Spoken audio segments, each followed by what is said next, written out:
I love this bodysuit though. This is from Fashion Nova and it's like a velvet and it's got this really cute pattern. It's like a little bodysuit thing. So cute.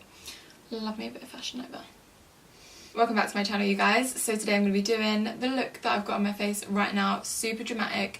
I'm using cool tone eyeshadows, which I don't ever use, but I really love how it turned out. This is kind of my super dramatic New Year's Eve makeup look, and I'm also dipping into a palette that I haven't actually used yet, but I've seen all over Instagram, and that is the Anastasia Sultry palette. Oh my god, just the packaging alone, I'm just, oh. But if you want to see what I thought of the palette and how I got this look, then make sure to just keep watching. So obviously to start the look we need to prime it because I just love it. And I'm going to use my Skin Base Visage Prep and Prime from MAC. This has like a little bit of shimmer in it, but it's also really hydrating, which I love. And then I'm just going to do my brows off camera. I just used my Anastasia Brow Wiz in Ebony and my clear brow gel. That's the one. Oh god, I can't speak. Then I'm taking my Anastasia Sultry palette, which I don't know why I didn't pick this up earlier because the colours are absolutely gorgeous. And I decided to do my eyes first today just because I was going a little bit more dramatic. So the first shade we're going to go in with is the shade Twig, which is a really cool tone transition colour. I just went all cool tone today because I was like, let me just do something really different.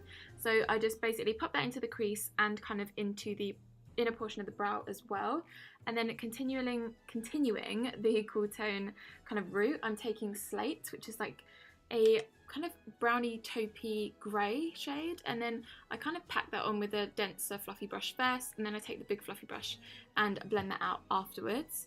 And then I'm just basically doing a little baby wing with a black pencil liner, just to kind of outline, and then taking a mixture of Noir, which is the black shade, and Dystopian, which is the dark brown shade. I'm taking a tiny little pencil brush and really kind of buffing that out, blending it out. I wanted a really nice kind of dark brown, black, smoky wing effect. And I do kind of drag this kind of into the outer corner and also into the crease a tiny bit as well, as you can see me doing right now. Now I go back and forth a lot with this just to build up the colour. Then I go back to the big fluffy brush, blend it out. And I did this kind of quite a bit throughout just to get the pigmentation that I wanted. And then I did go in and clean up afterwards. You could use a makeup wipe, but I just personally don't use makeup wipes anymore. So I just used a bit of concealer to clean that up. And then, oh my god, I mean, you could do this before or after the kind of liner phase, but I decided to do after because I thought it would be easier. I'm taking Cyborg, which is the most gorgeous, creamy, like silver shade ever, and it's just dreamy. I'm so sorry that you could hear my dogs barking in the background. They're literally driving me crazy, but it is what it is. Can't stop them. And now I'm just taking the little pencil brush again and kind of blending the black kind of brown shades into that lid shade, and then taking the same black eyeliner we used earlier. This one is from Lancome, and I'm just tight lining before we put on lashes. And I'm taking these ones from falseeyelashes.co.uk. I think they're 001. They don't have a name, it's kind of just a number, but they're really wispy on the outer corner. And then moving on to the face really quickly, I'm taking my Armani Luminous Silk Foundation, and I love this new kind of technique of kind of popping it on with a brush first, like just a certain amount, then blending out and then popping a little bit more just in the areas where you think you need it. I find that this way I don't use so much product. It doesn't cake up as much, like, I don't know, I just think it gives a more flawless finish because you're not adding too much, because it's, you know, pretty impossible to take away if you accidentally add too much foundation and all of that. So just do it kind of a bit at a time and build it up. Oh, and this is the damp sponge from Morphe. It's so good. I'm obsessed with it. And then we're taking a little bit of concealer. I'm going with my Huda Beauty Overachiever concealer, and just popped a bit on the back of my hand. Again, I use the kind of similar technique where I'm just popping on a little bit where I need it, because this one is very full coverage and you do not need a lot. And again, just taking the same damp sponge and blending that out. And I do this in all the usual areas where I want to kind of bring light and add a bit more coverage. So underneath my eyes, making sure not to mess up that wing, and then on my chin, a little bit on my cupid's bow, and I do it a little bit more precise down my nose now as well, because I'm able to get it really precise with that brush, and then I tend to blend it out with my finger. So I literally just dab, and it basically already sorts out your nose contour without you having to add too many shadows, if that makes sense. Like, I feel like it looks a lot more natural and prettier and softer when you kind of go more hand with the highlight, if you get what I mean. So yeah.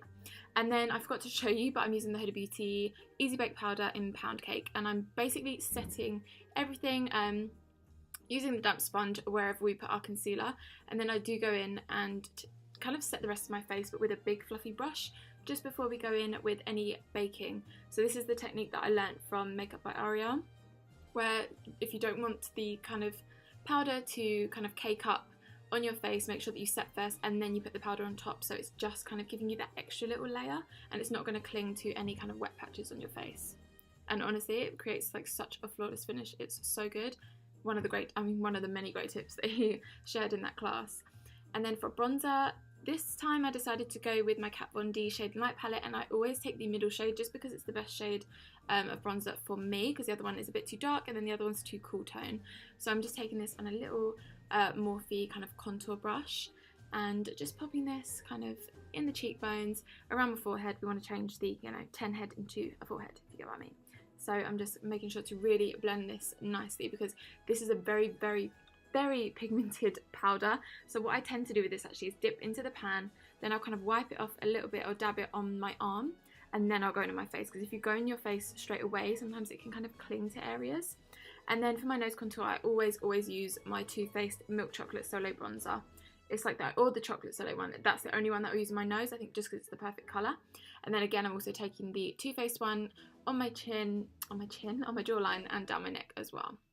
And then for my eyes, I'm just literally just taking the leftover colour from my pencil brush, and then with a little fluffy brush, I'm just taking the shade Twig and Slate mixed and kind of buffing that out and making it look a bit more smoky. And then for blush, I don't know if I'm doing blush before highlight today, but I guess we are. I'm taking the Exposed blush from Tarte. I love this, it's so good. Like, it's not too pigmented to the point where you accidentally put too much on, but it's just like so pretty. And then for highlighter, I'm going in with my ultimate favourite. Like, if I'm going out for New Year's or just any event in general, this is the one that I'll wear. This is the Laura Geller Gilded Honey highlighter, and it's the best, and it lasts for ages. And oh my god, I managed to drop my last one, but I would still be using that one because it honestly lasts forever. Popping that in all the usual places, down the bridge of my nose and in between my eyes. I don't know why I do that, it just looks super cute. That's what I think. But look how like gorgeous and reflective and yummy it is. And then I'm taking my Rezy Lipland collab, well, I'm Rezy collab, but it's called Rezy.